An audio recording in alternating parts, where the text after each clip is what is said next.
पहले मेहता साहब को फोन करके यहाँ की सिचुएशन बता देते हैं, है ना? अब तुम दोनों का हाल भी जेठालाल, नट्टू काका और बाघा जैसा हो जाएगा। बॉस को ऑफिस जाकर चाबी देने में कितना टाइम बिगड़ गया। जेठालाल की दुकान पहुंच गए? हम तो पहुंच गए, लेकिन पहुंच के हमने 2 चोरों को पकड़ लिया। वाह वाह वाह सोडी, वेरी गुड, थैंक यू। अरे वो लोग मौके का फायदा उठाकर कुछ इलेक्ट्रॉनिक का सामान थैले में डाल के भाग रहे थे और 10 मिनट में हम जेठाप्रा, बाघा और नट्टू काका को गोडाउन में दुकान से शिफ्ट कर देंगे। मैं भी बस 10 मिनट में दुकान पहुंच। रुको, वीडियो शुरू करने से पहले एक सवाल। अगर किसी दुकान के अंदर एक साथ कई लोग बेहोश मिले, दरवाजा अंदर से बंद हो और किसी को समझ ही ना आए कि हुआ क्या है, तो क्या आपको नहीं लगेगा कि मामला सीधा सीधा पुलिस तक जाएगा?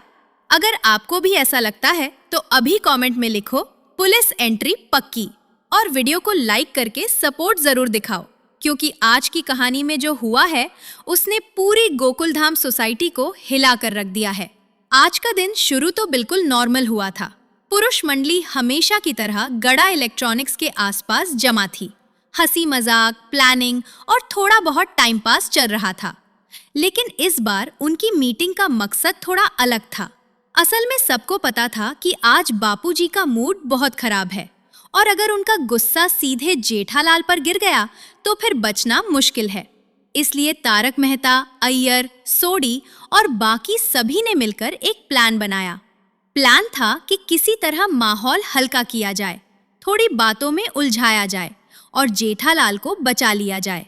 सबको लग रहा था कि प्लान एकदम परफेक्ट है, लेकिन कहानी यहीं से उल्टी दिशा में मुड़ जाती है। कुछ ही देर बाद जब बापूजी गड़ा इलेक्ट्रॉनिक्स की तरफ बढ़ते हैं तो उन्हें कुछ अजीब सा महसूस होता है। दुकान के बाहर असामान्य सन्नाटा है। अंदर से कोई आवाज नहीं आ रही। जैसे ही दरवाजा खुलता है, सामने जो नजारा होता है उसे देखकर बापूजी खुद भी कुछ पल के लिए स्तब्ध रह जाते हैं।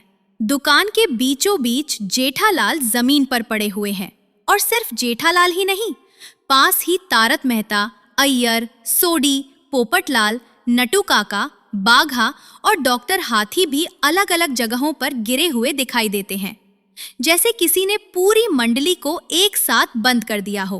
पूरा सीन किसी फिल्म के क्लाइमैक्स जैसा लग रहा है। पहले तो बापूजी को लगता है कि ये कोई मजाक है। वो गुस्से में जेठालाल को आवाज लगाते हैं, छड़ी से जमीन ठकठकाते हैं, लेकिन कोई प्रतिक्रिया नहीं मिलती। यहीं से माहौल अचानक बदल जाता है। हंसी मजाक वाला सीन अब टेंशन में बदल चुका है। बापूजी के चेहरे पर गुस्से की जगह चिंता दिखाई देने लगती है। अब सवाल एक नहीं, कई है। सब लोग एक साथ बेहोश कैसे हो गए? दुकान का दरवाजा अंदर से बंद क्यों था? क्या किसी ने खाने पीने में कुछ मिला दिया था, या फिर किसी की शरारत बहुत बड़ी गलती बन गई? धीरे धीरे खबर बाहर तक पहुंचने लगती है। गोकुलधाम के लोग दुकान के बाहर जमा होने लगते हैं। हर कोई अपनी अपनी थ्योरी दे रहा है। कोई कह रहा है कि जरूर कुछ गड़बड़ है, कोई कह रहा है कि ये जरूर किसी का प्लान होगा। अब मामला सिर्फ परिवार का नहीं रहा, अब बात इज्जत, भरोसे और सुरक्षा तक पहुंच चुकी है। किसी को समझ नहीं आ रहा कि आखिर सच क्या है। क्या ये सब एक अजीब सा हादसा है, या फिर इसके पीछे किसी का बहुत बड़ा खेल छिपा हुआ है? असली सच तो तब सामने आएगा जब सबको होश आएगा, लेकिन उससे पहले गोकुलधाम में अफवाहों का तूफान उठ चुका होगा। तो अब सबसे बड़ा सवाल आपसे, आपको क्या लगता है, ये सिर्फ एक गलती थी या फिर किसी ने जानबूझकर पूरा प्लान बनाया? कमेंट में अपनी राय जरूर बताना, क्योंकि आगे जो होने वाला है वो शायद किसी ने सोचा भी नहीं होगा।